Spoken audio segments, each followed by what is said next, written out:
Good morning guys.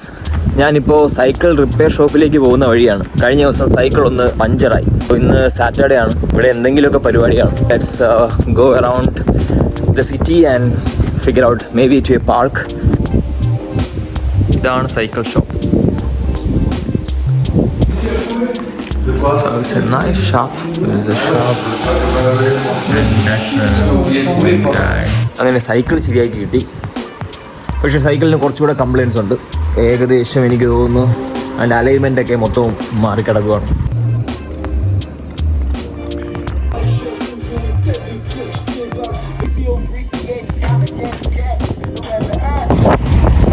ഞാൻ പറഞ്ഞില്ലേ, Saturday എന്തെങ്കിലുമൊക്കെ പരിപാടി കാണും. എസ്പെഷ്യലി സമ്മർ ആയതുകൊണ്ട് തന്നെ ഡെക്കാത്ലോൺ കണ്ടക്ട് ചെയ്യുന്ന ഒരു സ്കേറ്റ് ബോർഡ് കോമ്പറ്റീഷൻ ആയിരുന്നു അത്. I think it's for kids. വലിയ ആരെയും കണ്ടില്ല. മേ ബി അത് വൈകുന്നേരം വരെ കാണും, അറിയില്ല.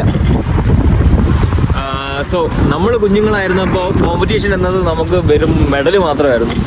പക്ഷെ ഇപ്പോൾ മനസ്സിലാവുന്നുണ്ട് അത് മെഡലുകൾ മാത്രമല്ല. ആ കുട്ടികളിൽ ചിലരൊന്ന് ജയിക്കും, ചിലരൊന്ന് തോക്കും. പക്ഷെ വർഷങ്ങൾക്ക് ശേഷം അവർ ഓർമ്മിക്കാൻ പോകുന്നത് ആ എക്സ്പീരിയൻസ് ആയിരിക്കും, അവിടെ നിന്ന് കിട്ടുന്ന ഫ്രണ്ട്സ് ആയിരിക്കും. For sure. So windy today. I'm planning to go to a park. So പാർക്കിലേക്ക് പോകുന്ന വഴിയും ആളുകളെയും പാർക്കും കാണാം.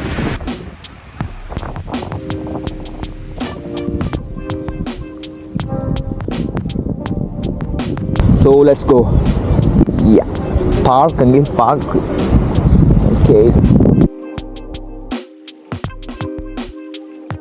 നമ്മളിൽ പലരുടെയും ചൈൽഡ്ഹുഡ് മെമ്മറീസിൽ സ്പോർട്സിനൊരു വലിയ സ്ഥാനമുണ്ടാകും. കരാട്ടെ ആയിരിക്കാം, ഫുട്ബോൾ ആയിരിക്കാം, ക്രിക്കറ്റ് ആയിരിക്കാം, അല്ലെങ്കിൽ ഇതുപോലെ സ്കേറ്റ് ബോർഡിംഗ് ആയിരിക്കാം. അന്ന് നമ്മൾക്ക് അതൊരു ഗെയിം മാത്രമായിരുന്നു. പക്ഷെ ഇന്ന് തിരിഞ്ഞു നോക്കുമ്പോൾ മനസ്സിലാകുന്നു അതൊരു ഗെയിം മാത്രമല്ലായിരുന്നു, ജീവിതത്തിനുള്ള പ്രിപ്പറേഷൻ ആയിരുന്നു. ഒരു കുട്ടി സ്പോർട്സ് ചെയ്യുമ്പോൾ അവൻ ഫിറ്റ്നസ് മാത്രമല്ല നേടുന്നത്, ഒരു മൈൻഡ് സെറ്റ് ആണ് നേടുന്നത്. Falling down is normal, getting back up is important എന്ന മൈൻഡ് സെറ്റ്. ഈ സ്കേറ്റ് ബോർഡ് ചെയ്യുന്ന കുട്ടികളെ നോക്കുമ്പോൾ അതാണ് ഏറ്റവും കൂടുതൽ കാണാൻ കഴിയുന്നത്. ഒരു ട്രിക്ക് ചെയ്യാൻ ശ്രമിക്കുന്നു, വീഴുന്നു, വീണ്ടും ശ്രമിക്കുന്നു, വീണ്ടും വീഴുന്നു, പക്ഷെ നിർത്തുന്നില്ല.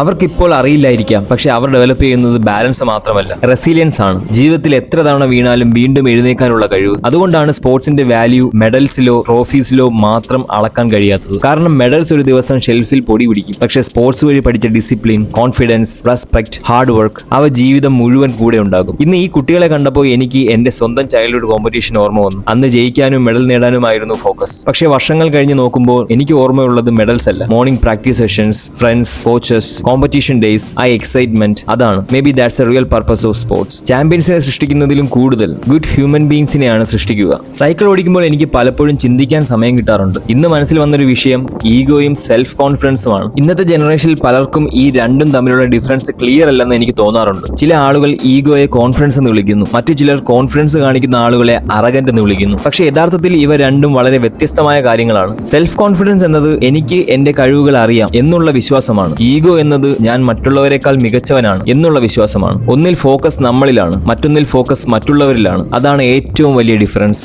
ഒരു സെൽഫ് കോൺഫിഡന്റ് വ്യക്തിക്ക് മറ്റൊരാളെ താഴ്ത്തി കാണേണ്ട ആവശ്യമില്ല, കാരണം അയാളുടെ വാല്യൂ തെളിയിക്കാൻ മറ്റൊരാളെ ചെറുതാക്കേണ്ടതില്ല. പക്ഷെ ഈഗോയ്ക്ക് എപ്പോഴും കമ്പാരിസൺ വേണം. കമ്പാരിസൺ ഇല്ലെങ്കിൽ ഈഗോയ്ക്ക് സർവൈവ് ചെയ്യാൻ പറ്റില്ല. അതുകൊണ്ടാണ് ഈഗോ ഉള്ള ആളുകൾ എല്ലായ്പ്പോഴും ആരെയെങ്കിലും കമ്പയർ ചെയ്യുന്നത്, ആരെയെങ്കിലും ജഡ്ജ് ചെയ്യുന്നത്, ആരെയെങ്കിലും പ്രൂവ് ചെയ്യാൻ ശ്രമിക്കുന്നത്. സെൽഫ് കോൺഫിഡൻസ് നിശബ്ദമാണ്, ഈഗോ ശബ്ദമുള്ളതാണ്. സെൽഫ് കോൺഫിഡൻസ് ജോലി ചെയ്യുന്നു, ഈഗോ സംസാരിക്കുന്നു. സെൽഫ് കോൺഫിഡൻസ് പഠിക്കാൻ തയ്യാറാണ്, ഈഗോ എല്ലാം അറിയാമെന്ന് വിശ്വസിക്കുന്നു. അതുകൊണ്ടാണ് ഏറ്റവും ഡേഞ്ചറസ് ആയ കാര്യം. ഈഗോ പലപ്പോഴും സ്ട്രെങ്ത് പോലെ തോന്നും, പക്ഷെ അത് സ്ട്രെങ്ത് അല്ല. അത് ഇൻസെക്യൂരിറ്റി ഡിസ്ക്യൂസ് ചെയ്തിരിക്കുന്ന ഒരു മാസ്ക് ആയിരിക്കും. പക്ഷെ ശരിക്കും കോൺഫിഡൻസ് ആണെങ്കിൽ ഒരു തെറ്റ് സമ്മതിക്കാൻ പേടിയുണ്ടാകില്ല, എനിക്കറിയില്ലെന്ന് പറയാൻ പേടിയുണ്ടാകില്ല, മറ്റൊരാളിൽ നിന്ന് പഠിക്കാൻ പേടിയുണ്ടാകില്ല. കാരണം കോൺഫിഡൻസിന് പ്രൂവ് ചെയ്യാൻ ഒന്നുമില്ല. പക്ഷെ ഈഗോയ്ക്ക് എല്ലാം പ്രൂവ് ചെയ്യണം, എല്ലാ ഡിസ്കഷനിലും ജയിക്കണം, എല്ലാ ആർഗ്യുമെന്റ്സിലും അവസാന വാക്ക് തന്റേതാകണം, എല്ലാവരും തന്നെ കുറിച്ച് നല്ലത് പറയണം. ഇത് സ്പോർട്സിൽ ഞാൻ ഒരുപാട് കണ്ടിട്ടുണ്ട്. ചില അത്ലറ്റ്സ് ഉണ്ട്, അവർ ജയിച്ചാലും ഹംബിൾ ആയിരിക്കും. കാരണം അവർക്കറിയാം ഇന്ന് ഞാൻ ജയിച്ചു, നാളെ മറ്റൊരാൾ ജയിച്ചേക്കാം. അവർ പ്രോസസ്സിനെ റെസ്പെക്ട് ചെയ്യുന്നു. പക്ഷെ ചിലർ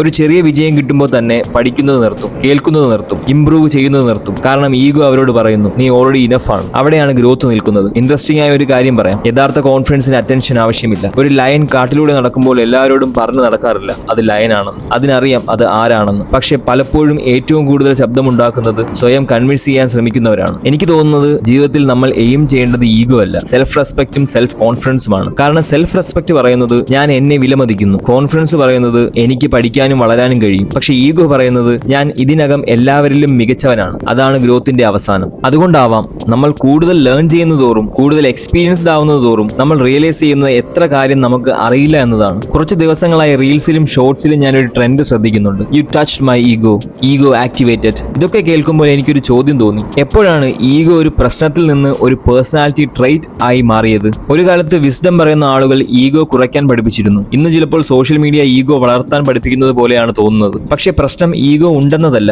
ഓരോ മനുഷ്യനിലും ഈഗോ ഉണ്ട്. പ്രശ്നം അത് കോൺഫിഡൻസ് ആണെന്ന് തെറ്റിദ്ധരിക്കുന്നതിലാണ്. എന്തായാലും ഇതൊക്കെ എന്റെ ചിന്തകൾ മാത്രം. ഇതിനെക്കുറിച്ച് നിങ്ങൾക്ക് എന്താണ് തോന്നുന്നതെന്ന് കമന്റിൽ പറയൂ.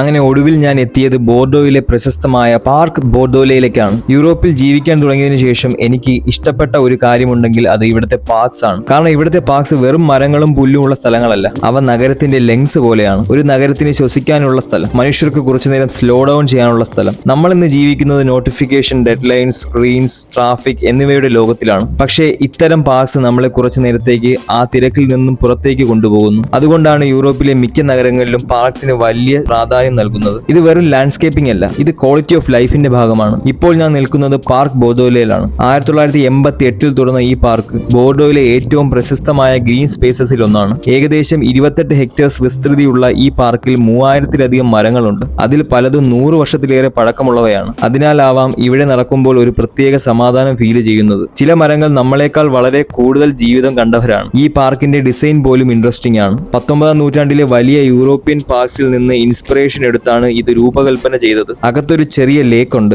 ചെറിയ ബ്രിഡ്ജ് ഉണ്ട്, വളരെ മനോഹരമായ വാക്കിംഗ് പാത്സ് ഉണ്ട്, കുട്ടികൾക്കായി പ്ലേ ഏരിയാസ് ഉണ്ട്, മൃഗങ്ങളെ കാണാൻ ചെറിയ അനിമൽ ഏരിയ പോലെയുണ്ട്. അതുകൊണ്ട് ഇവിടെ ജോഗേഴ്സിനെയും ഫാമിലീസിനെയും സ്റ്റുഡൻസിനെയും റിട്ടയേഴ്സിനെയും ഒരുപോലെ കാണാം. എനിക്ക് തോന്നുന്നത് ഇത്തരം പാർക്സിന്റെ ഏറ്റവും വലിയ ബ്യൂട്ടി അവർക്കെല്ലാം ഒരേ സ്പേസ് ഷെയർ ചെയ്യാൻ കഴിയുന്നു എന്നതാണ്. ഇവിടെ ആരും റഷ് ചെയ്യുന്നില്ല, ആരും ഇംപ്രസ് ചെയ്യാൻ ശ്രമിക്കുന്നില്ല, ആരും കോമ്പറ്റീഷനിലുമല്ല. People are simply existing and nowadays അതുപോലും ഒരു ലക്ഷറിയായി മാറിയിരിക്കുന്നു. ചിലപ്പോൾ നേച്ചറിൽ ചിലവഴിക്കുന്ന 1 മണിക്കൂർ ഫോണിൽ ചിലവഴിക്കുന്ന 5 മണിക്കൂറിനേക്കാൾ കൂടുതൽ ക്ലാരിറ്റി തരാറുണ്ട്. അതുകൊണ്ടാവാം ആളുകൾ ഇവിടെ വന്നിട്ട് നടക്കുന്നത്, ഓടുന്നത്, പുസ്തകം വായിക്കുന്നത്, അല്ലെങ്കിൽ ഒന്നും ചെയ്യാതെ ഇരിക്കുന്നത്. കാരണം ചിലപ്പോൾ പ്രൊഡക്ടിവിറ്റിയേക്കാൾ പ്രധാനപ്പെട്ടത് പീസ് ആണ്. അങ്ങനെ ഇനി കുറച്ചു നേരം ഈ പാർക്ക് എക്സ്പ്ലോർ ചെയ്യാം.